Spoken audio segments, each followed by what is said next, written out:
burning in thousand pillared homes of pride. So now my mind could dream and my heart fear that from some wonder couch beyond our air, reason in a white morning with God, thou drivest the horses from the thunderous world. She is driving her horses, she is driving the chariot. That's the image we are seeing constantly here. And he says that you are coming from the thunderous worlds. Thunderer, of course, here in the context of the description, stands for Indraloka. Indra, he is the thunderer. Thunder, Vajra, lightning, that is the weapon.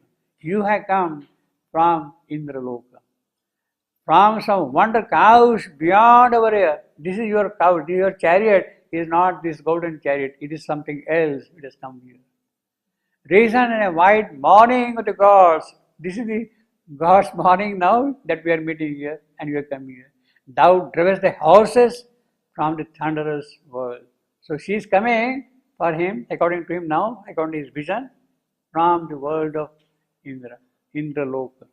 Of course, according to the Greek mythology, thunderer would stand for Zeus, lightning. But here, this is a Vedic description as you see.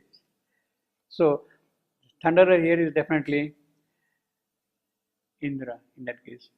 Although to heaven thy beauty seems a light, yes, I see you beautiful, celestial beauty.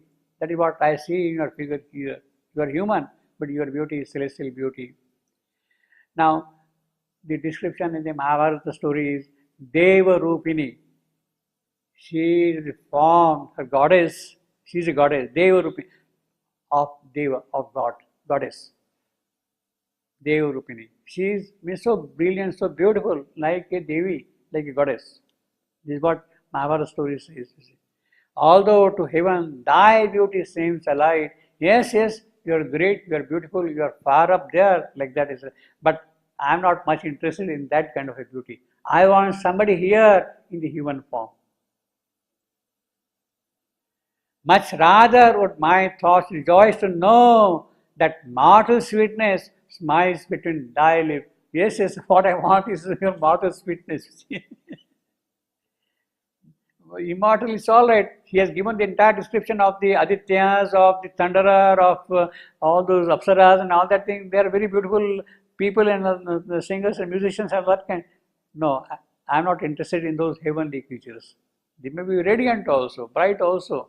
I want somebody here in flesh and blood in immortal form. Therefore, although to heaven the beauty seems a light, much rather would my thoughts rejoice to know that mortal sweetness smiles between thy lips, and thy heart can beat beneath the human gaze, that you can respond to the human sentiments, human passion, human feelings. You can respond to that. I want that. The gods are indifferent. They may be very beautiful, they may be radiant, they may be very knowledgeable creatures also, very powerful also, but they should respond to human sentiments. That is what I want. And thy heart can beat beneath the human gaze. We will respond, beat. And thy aureate bosom quiver with a look, and its tumult answer to an earthborn voice. Mine is an earthborn voice. And I expect that it will respond to my voice, my messaging. In fact, this is the kind of the alchemy which had already worked in Savitri, This is what we have seen earlier. The alchemy. If our time-vexed affection thou canst feel, yes, we are living in the world of sorrow and suffering and anguish all the while, this is mortal world. That is what time-vexed affection. Us is of simple things can satisfy, all our simple wants, etc., if they can satisfy you.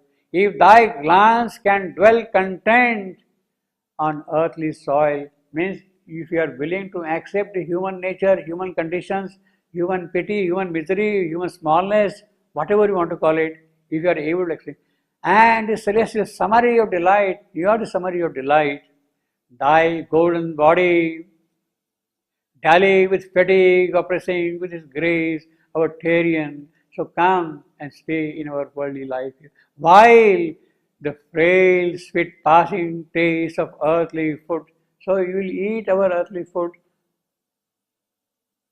our daily bread, butter, whatever can we offer you, you see that thing. Delay thee and torrents leaping wine. Torrents leaping wine, the rivers are there, they are the leaping wine. If these things please you, our earthly life, it pleases you, descend, come down from a chariot, come down from your skies above. Let thy journey cease, come down to us. If this is appealing to you, this mortal life, if you are able to accept these human conditions, come down. Now, this one is Savitri's divine nature. Will she accept human limitations, human conditions, human littleness? That is the immediate implication here, descent.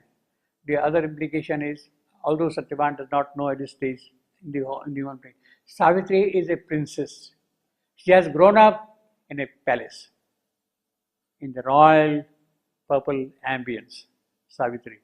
But here is a forest, here are hermitages, here are houses made of leaves. It is in this place we are living, Parnakutis. Will you accept this?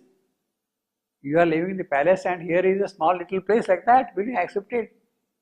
If you are willing to accept it, come down from your palace, from your chariot. Descend, let thy journey cease. Come down to us. Now, this is also a kind of command. Descend. You better stop now going forward. Let your journey cease. You don't have to go forward at all, you see. Descend, come down. And then he says, close is my father's creepered hermitage. See how naturally the whole sequence is developed in poetry. Yes, very close by is my father's house here.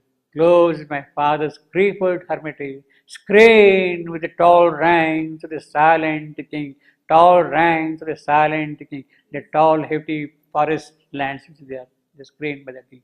Behind these trees is the hermitage of my father. Sung by voices of the hue-robed choirs. So who sings there? The birds, hue-robed choirs, whose chants repeat transcribed in music's note, the passionate colored littering with the boughs. What the trees, branches they sing, it is their chant which the birds repeat. And fill the hours with their melodious cry. That is the place where I am living. I don't have dazzling chandeliers and marble floors and great walls and paintings and all that thing here, but this is my work here only. So if you are happy with this, if it appeals to you, descend from your chariot. Let your journey stop. In other words, he has already kind of a sense that this girl is going from place to place in search of a life partner, and therefore she need not go further. She need not go further. That is the long, that is the long and short of it. Yeah, that is the long and short of it. Yeah, yeah, that is the long and short of it. Amid the welcome hum of many bees, invade our honeyed kingdom of the world. See what a beautiful thing. You see, there is a sweetness all around here, honeyed bee. You are also a sweet person. Join these bees. Be one of them. Amid the welcome hum of many bees, they are welcoming you. Invade our honeyed kingdom of the world. There let me lead thee into an opulent life, rich life of another kind. It is there, let me take you there. In other words, he is telling her, you get down from your chariot, I will take you to my father's place. And then he says, bare, simple, is a sylvan hermit life. He is describing the hermit life. Yet is it clad with the jewelry of earth. Very simple. So he is giving the contrast between what was happening and what is. In other words, see, although the whole thing here, the meeting as we have in Savitri, between Satyavan and Savitri, is one morning meeting, maybe for 3 hours or 4 hours.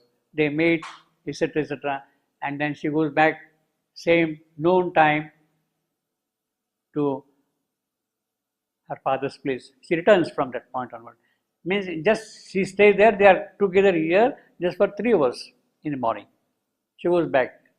But possibly, I mean, while Savitri is going from place to place and all that, she must have stayed there for a few weeks in the hermitages, got acquainted with everything, then come to know more intimately about Satyavan, and then after that, she must have decided, yes, he is going to be my life's partner. I mean, that is what normally would happen. But here, the other kind of a chemistry works, other kind of mechanism operates here. And once they have recognized each other's identity, the inner identity, there is no question of Savitri staying there in the hermitages for 2 months or 3 weeks or 5 weeks like that. Not necessary. Few seconds are enough. Done. That is the entire thrust and Savitri's, Shivandu Savitri's description. You don't have to get acquainted and know each other and see whether this fellow is good or bad, what are his habits, not necessary. Recognize everything.